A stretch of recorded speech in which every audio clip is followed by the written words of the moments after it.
So strongly about officially recognizing Palestine for statehood. Why are you waiting for President Trump to leave the country? Why can't you just do it right now? And isn't there a risk in rewarding Hamas with that? Well, let me be really clear about Hamas. They're a terrorist organisation who can have no part in any future governance in Palestine. And what happened on October the 7th was the worst attack since the Holocaust. We have extended family in Israel. I understand firsthand the psychological impact that that had across Israel. So I know exactly where I stand in relation to Hamas. Hamas, of course, don't want a two-state solution. They don't want peace. They don't want a ceasefire. So I'm very clear where I stand on Hamas. Okay. On the question of recognition, I made my position clear at the end of July as to the timing, which has got nothing to do with this state visit, and I've discussed it with the President, as you would expect amongst two leaders who respect each other and like each other and want to bring about a better solution in the best way that we can. Thank you so much. We are working together to end the humanitarian catastrophe in the Middle East, get the aid in, free the hostages, and ultimately bring Israel and the region back towards a comprehensive plan which can deliver peace and security for Israelis and Palestinians alike. We're also working together to end the killing in Ukraine. In recent days, Putin has shown his true face, mounting the biggest attacks since the invasion began, with yet more bloodshed, yet more innocents killed, and unprecedented violations of NATO airspace. These are not the actions of someone who wants peace. So we've discussed today how we can build our defences further, support Ukraine, and decisively increase the pressure on Putin. Mr. President, the UK is expected to recognise a Palestinian state in the coming days as the killing in Gaza continues. It often seems that you're the only person that Israel will listen to. What more can you say to them to tell them to stop? And why is the UK's position on a Palestinian state, in your view, wrong? And Prime Minister, what will the recognition of a Palestinian state actually achieve? Is it not just gesture politics to appease people in your own party? Thank you both. Well, Chris, let me just start with that, because we discussed this amongst other things. We had the best part of an hour, I think, upstairs earlier today, just one-to-one, going through a number of affairs, world affairs, in private. And we absolutely agree on the need for peace and a roadmap, because the situation in Gaza is intolerable. The hostages have been held for a very, very long time, and they must be freed. And we need aid to get into Gaza at speed. And so it's within that context of a plan for peace, which we're working hard on, which not only did we discuss this morning, but our two teams have been working together on, that the question of recognition needs to be seen. And so it's part of that overall package which hopefully takes us from the appalling situation we're in now to the outcome of a safe and secure Israel, which we do not have, and a viable Palestinian state. Thank you. Well, simply, I want the hostages released now, right now, not 1, 2, we'll give you 3 more tomorrow, and, you know, like it's been, but we're the ones that got all the hostages released. We got many, many came to the Oval Office, and I've heard stories like I've never thought even possible. There was no humanity, no anything. I said to them, I said, was there any warmth shown during this stay? Like they offered you a little extra meal, they gave you a little smile, and they said, don't worry, you'll be okay. And every one of them said, not even a little bit. Amazing, you know, to think that during this stay, long stay, in some cases, we had a man the other day, 451 days he was there. I always ask that question. And was there any warmth shown? Just a little word of, you know, encouragement. And the answer is every time, absolutely not. I'm shocked to hear it, because in the worst cases, there's always somebody that comes through. We have to remember October 7th, one of the worst, most violent days in the history of the world. not just there, the history of the world. And I got to see the tapes, and I wish I didn't see them, actually. But I got to see them. And I want an end. I want the hostages released. And I think it's going to be okay. But it has been a brutal period of time. But this has been going on for a long time. This is not something that's over the last year, 2 years, but this has been for decades and decades. But we want it to end. We have to have the hostages back immediately. That's what the people of Israel want. They want them back. And we want the fighting to stop. And it's going to stop. But a lot of bad things. You know, Hamas said that they're going to put the hostages up as bait. They're going to put the hostages in front of any attack. And that's pretty brutal. We haven't heard that one in a long time. So we have to remember that. So I have a disagreement with the Prime Minister on that score. Okay? One of our few disagreements, actually. Sorry. Can I take Jack from The Sun? Jack. Thank you both. Jack Ellison from The Sun. Mr. President, in the 9 months you've been in office, you've been incredibly successful in all but eliminating crossings on your southern border. Yeah. Meanwhile, illegal migration is at record levels in Britain. The Prime Minister is trying to tackle that. What advice would you give to the man standing next to you on trying to stop illegal migration in Britain? And Prime Minister, if I can just ask, the President is all about drill, baby, drill in terms of trying to secure American energy and cut bills for Americans. Meanwhile, you are turning Britain's back on oil and gas in favour of renewable energies, such as wind turbines. Why do you think that you are right and he is wrong? So we had millions of people flowing in, totally unchecked, totally unvetted from the Biden administration.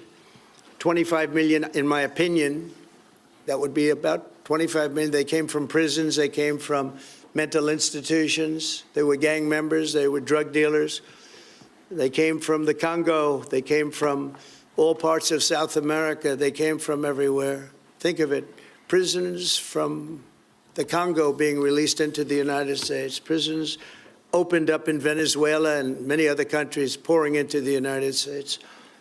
And I couldn't believe it. One of the reasons I decided to run. I decided to run because I don't want to be controversial. But you see what's happened, and you see all the information that's come out. We won in 2020 big, and I said, let's run. We got to run, because I saw what was happening. And the worst thing that I saw was all of these people. You know, we've already solved inflation. We've solved prices. Oil is way down. Energy is way down in the United States. But what I saw happening with millions of people pouring into our country, I couldn't stand to watch it.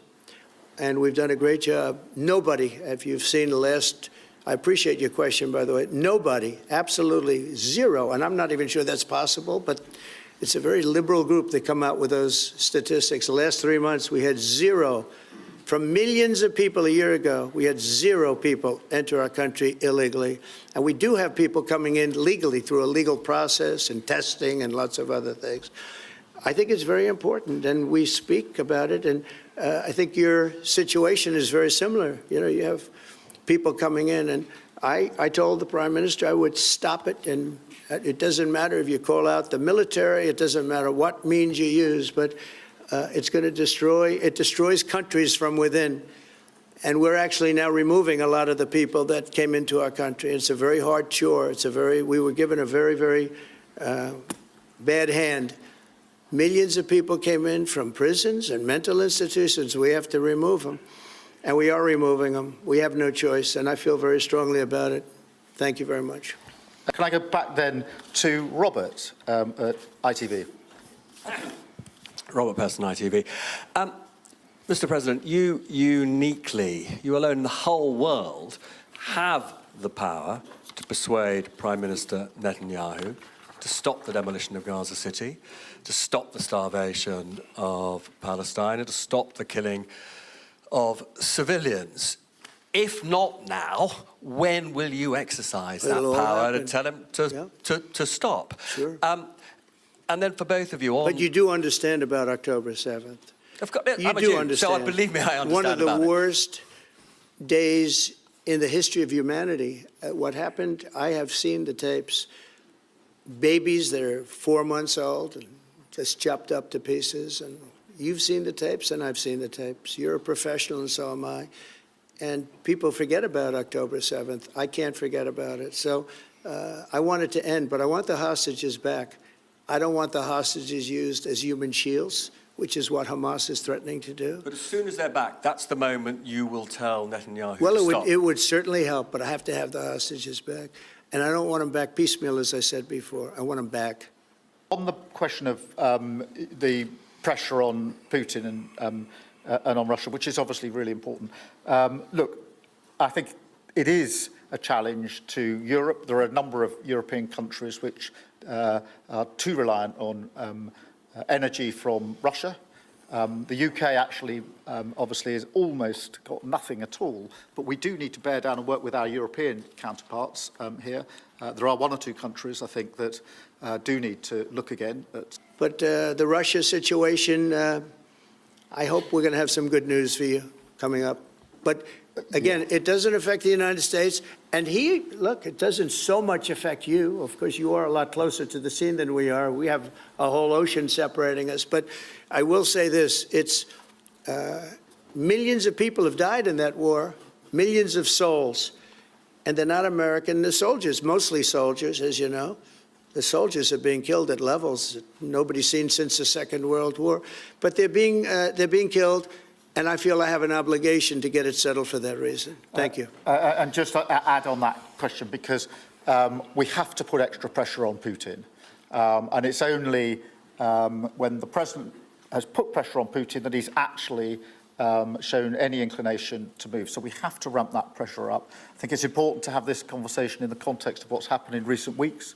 We saw damage and bombing to the British Council in Kyiv. These are targets that it was thought until recently were not targets that would be hit. The British Council, the European Union Embassy, the Council of Ministers, where President Zelensky's ministers' work was hit. Again, these were thought to be places that wouldn't be hit. And then the incursion into Poland last week. And if you put that together, what you can see is either an emboldenment or at least an increased recklessness on Putin's part. And that's why I said earlier that they're not the actions of someone who wants peace. So we have to ramp up. And we discussed earlier today, we have built the coalition of the willing with British leadership and French leadership, stepping up with military planning in the seas, in the sky, on the ground, and ramping up what we do with the Ukrainians themselves. And of course, that taken with an American guarantee is now an example, I think, of the challenge of Europe stepping up to the plate, which it has done in the last few months, to show through what we and the French have done that we're prepared to take the lead in this and take the necessary measures. But that's a war that could have been a third world war, and I don't think we're going to be there now. But that was heading to a third world war, and what a shame it is. What a shame it is. Mr. President, you say that President Putin has let you down. Have negotiations run out of road, and what are your next steps to compel an end to this war? Well, he has let me down. I mean, he's killing many people, and he's losing more people than he's killing. I mean, frankly, the Russian soldiers are being killed at a higher rate than the Ukrainian soldiers. But, yeah, he said, let me down. I don't like to see. It's death. You know, it doesn't affect the United States. We have, other than unless you end up in a world war over this thing, you could. This was a thing that would have never happened had I been president. If I were president, it would have never happened. And it didn't happen for 4 years. Most people agree it didn't happen, nor was it close to happening. And I spoke to President Putin about Ukraine. It was the apple of his eye. I've said that many times. It was. But he would have never done what he did, except that he didn't respect the leadership of the United States. They just went through the Afghanistan total disaster for no reason whatsoever. We're going to leave Afghanistan, but we're going to leave it with strength and dignity. And we're going to keep Bagram, the big air base, one of the biggest air bases in the world. We gave it to them for nothing. We're trying to get it back, by the way. Okay, that could be a little breaking news. We're trying to get it back because they need things from us. We want that base back. But one of the reasons we want the base is, as you know, it's an hour away from where China makes its nuclear weapons. So a lot of things are happening, but I am very disappointed in the fact that that one's not settled. We have particularly done the sort of leadership role in the coalition of the willing, so that if there is a ceasefire and if there is a deal, and I do hope there is, that is then lasting and not then broken, because given previous history, I don't trust Putin. Thank you. Very simply, if the price of oil comes down, Putin's going to drop out. He's going to have no choice. He's going to drop out of that war. And when I found out that the European nations were buying oil from Russia, and as you know, I'm very close to India. I'm very close to the Prime Minister of India. I spoke to him the other day, wished him a happy birthday. We have a very good relationship. He put out a beautiful statement, too. We have, but I said, you know, I sanctioned them. China is paying a very large tariff right now to the United States, but I'm willing to do other things, but not when the people that I'm fighting for are buying oil from Russia. If the oil price comes down, very simply, Russia will settle. And the oil price is way down. You know, we got it way down. We're drilling and we produce more oil than anybody else in the world. We're doing a lot. But I was disappointed to see that. And the Prime Minister was disappointed to see that. And it wasn't him. It was other countries. And you can't do that. You can't do that. You can't. That's not playing fair with the United States. And we can't have that. Thank you. Thank you very much indeed. Thank you. Thank you. Mr. Thank you. President. Thank you.